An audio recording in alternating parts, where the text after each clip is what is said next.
New Pelosi trade alerts, and there's a familiar name that is raising eyebrows again. When there are trading algorithms built off of the stock trades of a supposed public servant, you know something fundamentally is screwed up.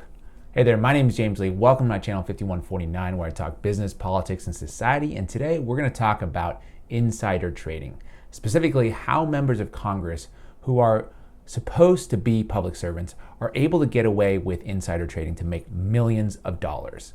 Between 2020 and 2021, the Pelosi's traded over $50 million in assets for an annualized return of 69%. Nice. Now, that number doesn't mean anything to me, except the obvious thing. So I Googled it, and this is about 6 to 7 times higher than the average stock market return, making her a better investor than Warren Buffett, George Soros, and Cathie Wood, whose whole deal is investing. They don't spend any time holding elected office or anything. It turns out congresspeople have always been surprisingly good at investing. You might remember these four from the start of the pandemic. In February, this one wrote this article, where he says the US is better prepared than ever before to face emerging public health threats. But then a week later, he did this. Weird. Well, not really. Before the rest of us knew how bad COVID would get, but after internal briefings by the CDC and Fauci on the severity of the upcoming pandemic, these four senators dumped a whole bunch of money they held in the stock market right as it was about to crash. They all made hundreds of thousands of dollars, presumably using information not disclosed to the public. Sounds like to me clear instances of insider trading. I'll read you the legal definition and you tell me if you agree. According to the SEC, illegal insider trading refers generally to buying or selling a security in breach of a fiduciary duty or other relationship of trust and confidence, and on the basis of material, non-public information about the security, with a specific example being, quote, government employees who traded based on confidential information they learned because of their employment with the government. Insider trading? Yeah. Folks, just hours after expressing her support for a bill called the CHIPS Bill, which will provide $52 billion in manufacturing grants and investment tax credits, and up to another $200 billion to boost a scientific and tech innovation, which in my opinion is basically just a big old stimmy check for American chip companies funding their research and development. Just hours after this, guess what Nancy Pelosi did? She disclosed that she dumped about $2 million of Visa stock and basically used that to help her fund the purchases of over $3 million of NVIDIA shares, which is an American chip company. Democrats call this bipartisan, Mitch McConnell calls this partisan, and most Americans call this insider trading. Now in Pelosi's case, not only did she have privileged non-public information, but she was also involved in defining the rules of the industry she is investing in.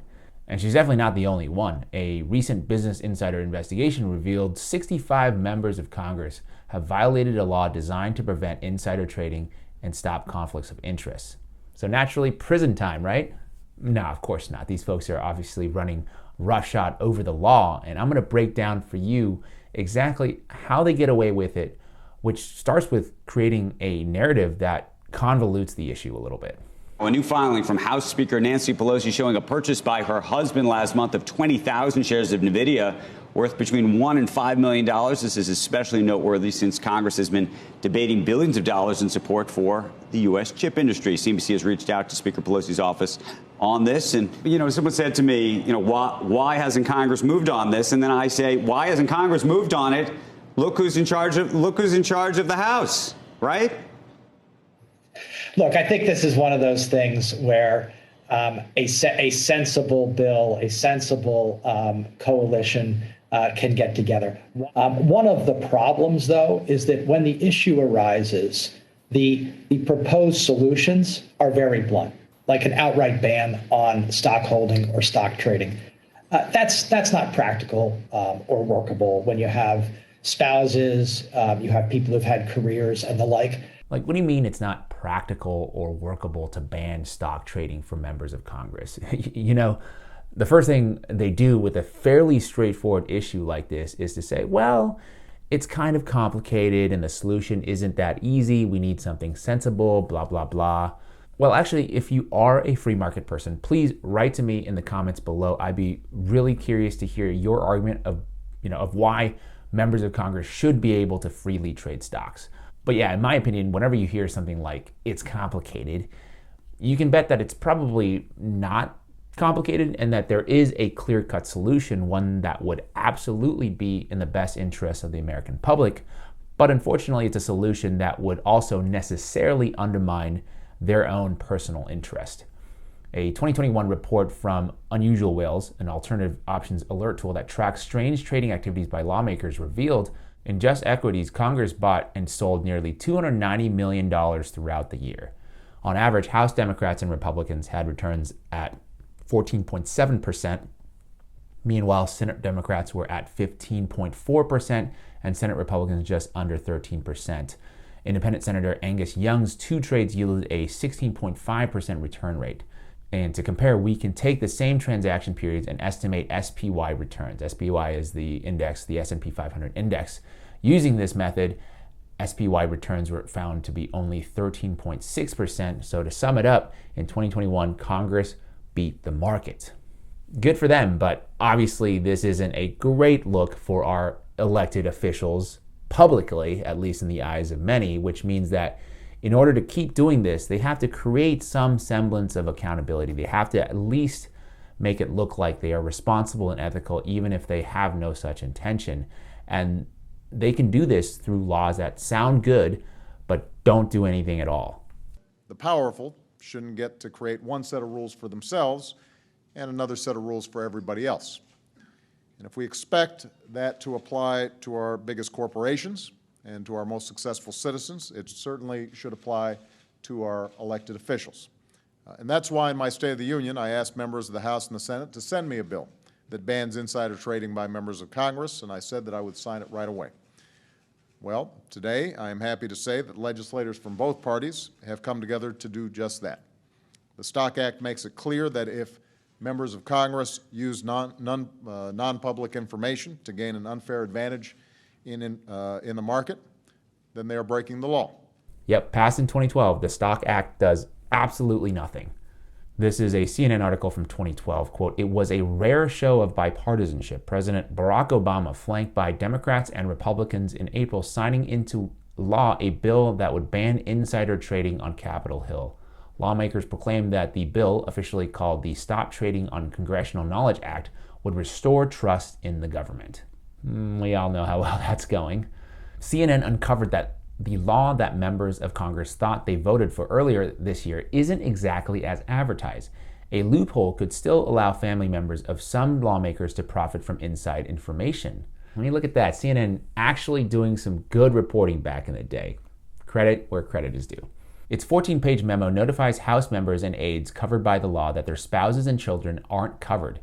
The Office of Government Ethics, which oversees all federal executive branch employees, sided with the House, informing its employees that their spouses and children don't need to file these periodic reports. So yeah, the stock trades might not be executed personally by Nancy Pelosi, but Paul Pelosi, her husband, can trade stocks with no issue, and he, of course, wouldn't be privy to any additional knowledge that the public doesn't already know, right? Yeah, we all know that this is absolute BS, and they're laughing about it right to our face, which they can do because they wrote the law in a way where even if they get into trouble, it's no trouble at all. But while lawmakers who violate the Stock Act face a fine, the penalty is usually small. $200 is the standard amount, or waived by House or Senate ethics officials. $200? Like we just covered moments ago, members of Congress traded over $290 million worth of equities in 2021. You think a $200 fine will stop them?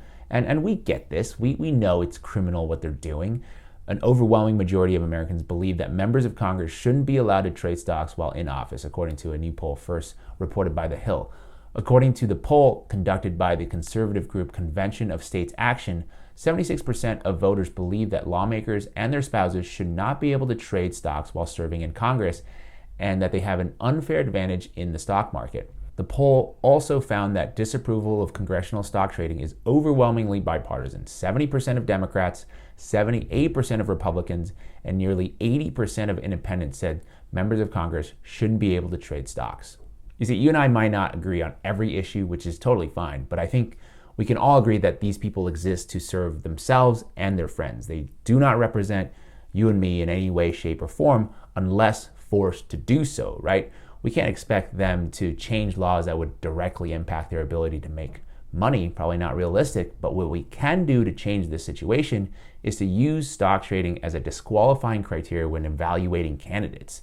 Now, of course, I'm not talking about a purity test. I'm not talking about being perfect. I'm talking about eliminating obvious conflicts of interest that make it impossible for members of Congress to adequately serve the public. Because, if we don't, they will, of course, misdirect your attention elsewhere. Ooh, squirrel. Or continue to put forth bills with nice sounding but meaningless names like the Ban Conflicted Trading Act or the Trust in Congress Act. New proposals on the table right now that, even if passed, will be full of loopholes and exclusions and inevitably be nothing more than an empty gesture that will allow them to continue to do whatever the heck they want to do to enrich themselves. So to sum it up, members of Congress have written laws regulating insider trading, which they've basically exempted themselves from. And they've also created a ton of loopholes, like allowing spouses to trade on their behalf. And even if caught, the fine is just $200. So if that were me, maybe I would also engage in some insider trading. You know what I mean? They're not only players in the game, but also the refs and the ones writing the rules as they go. Zero repercussions.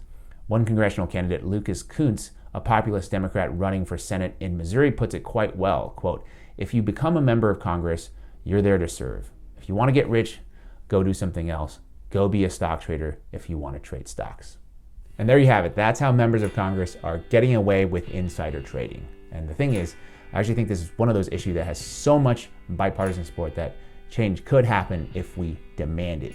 And I talk about this all the time, this need to disassociate money flowing back and forth between the public and private sector. So this could be a baby step in that right direction. Let me know what your thoughts are. Also, you might notice a slight change in the background, a new but still kind of empty shelf, which hopefully I can spruce up and make it look nicer over time. Let me know if you have any suggestions.